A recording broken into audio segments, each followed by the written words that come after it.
as pessoas estão trazendo comida de casa. Eu não sei se o termo ainda é usado, é o mesmo. No passado chamava marmita. Né? Você levou marmita? Você tem uma ideia como era importante marmita? Sabe que teve uma eleição no Brasil que foi decidida porque um dos candidatos teria chamado o pessoal aqui de São Paulo de marmiteiro. Ué, quando é que aconteceu isso?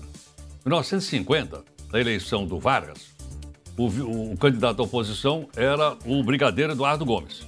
Ele veio aqui em São Paulo fazer um discurso. Né? O Vargas não tinha muito bom eleitorado por aqui. E aí ele atribuiu um político local, atribuiu ao brigadeiro Eduardo Gomes, chamando os paulistas, dizendo que não queria voto de marmiteiro. Pô, a maior parte dessa cidade na época não comia marmita. O pessoal trabalhava, era comum você ver, muito mais inclusive do que hoje. Então na época o pessoal andava com a marmita debaixo do braço.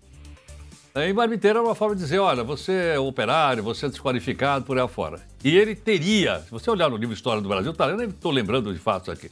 Olha na História do Brasil, tá lá a eleição do nosso... Ele perdeu a eleição.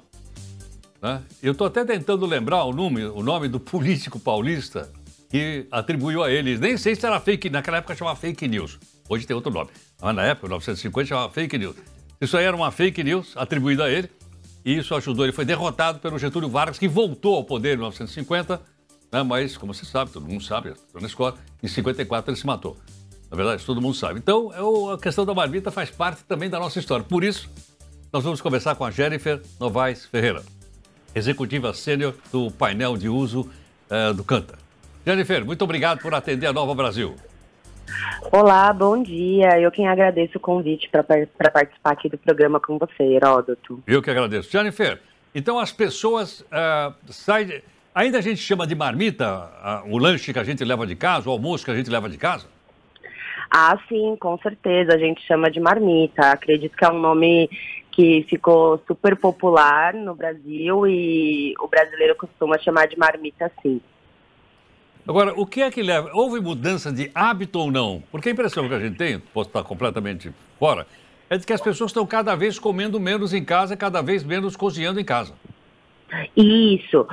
O que a gente consegue perceber é que nesse cenário pós-pandêmico, o consumidor acaba diminuindo as suas ocasiões de consumo dentro de casa, então fazendo aí menos café da manhã, menos almoço dentro de casa e aumentando expressivamente os momentos de lanche no fim do dia e também o preparo de marmitas para serem utilizadas fora de casa.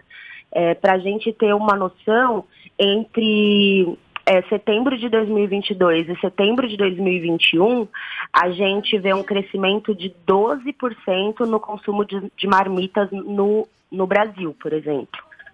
Entendo. Você me lembra de uma época em que grandes empresas tinham seus próprios refeitórios e sua própria cozinha. Uhum. Será que isso também está mudando ou não?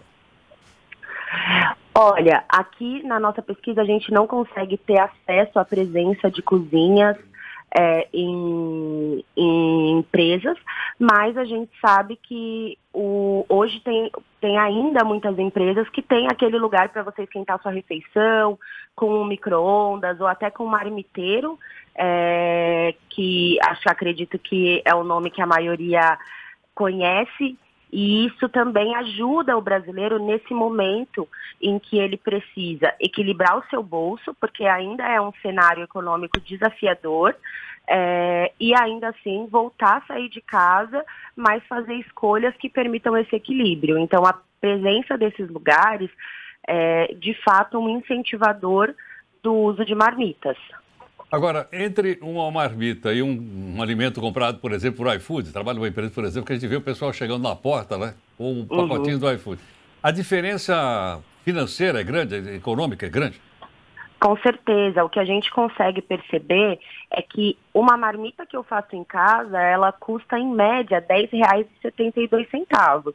Em contrapartida, quando eu compro algo fora de casa, seja via iFood, seja no restaurante que fica ali do lado da minha empresa, eu tenho um gasto de aproximadamente R$17,81. Então, é quase o dobro, né, do que eu gasto fazendo a minha marmita. Isso acaba sendo um fator muito decisivo para o brasileiro optar pelas marmitas fora de casa. Entendo. Agora, esse aperto econômico mexe só com a alimentação ou mexe com outros itens de consumo, por exemplo, bebidas, artigos de higiene e beleza? Mexe com isso também ou não? Mexe, com certeza. A gente consegue ver com os dados da Kantar que existe uma tendência de crescimento de marcas econômicas, por exemplo. Então, marcas mais baratas. Esse crescimento acontece em praticamente todas as áreas de compras que o brasileiro faz. Então, acontece no cenário de limpeza, acontece no cenário de higiene e beleza e acontece também no cenário alimentar. No cenário de higiene e beleza, a gente vê o brasileiro priorizando categorias básicas como desodorante, sabonete, pasta de dente e simplificando algumas rotinas. Então, por exemplo, ele tira o enxaguante bucal e o fio dental daquele momento de higiene oral. E no caso do banho, por exemplo, o uso de produtos para cabelo diminui e acaba indo mais para um básico. Então, eu vou lavar o meu cabelo e tiro muitos produtos de tratamento, de finalização, que tinham tido um crescimento expressivo no passado, mas que agora, nesse momento, o brasileiro precisa racionalizar e escolher melhor o que ele vai usar. No caso dos alimentos, por exemplo, a gente vê que isso também é verdadeiro. Então, a gente vê o café da manhã, ele acaba perdendo itens. A gente tem uma redução de 6% nos itens que eu coloco na mesa no café da manhã. E com isso a gente vê um crescimento, por exemplo, de categorias que têm um baixo custo, como o pão artesanal, a mortadela, o próprio leite em pó, enquanto o leite UHT, por exemplo, perde espaço nesse café da manhã. O pão industrializado e o requeijão também, porque são categorias de maior desembolso e que sofreram muito nesse processo inflacionário com o aumento de preço. A busca, por exemplo, das chamadas marcas próprias também ajuda na diminuição do gasto ou não? Sim, ajuda.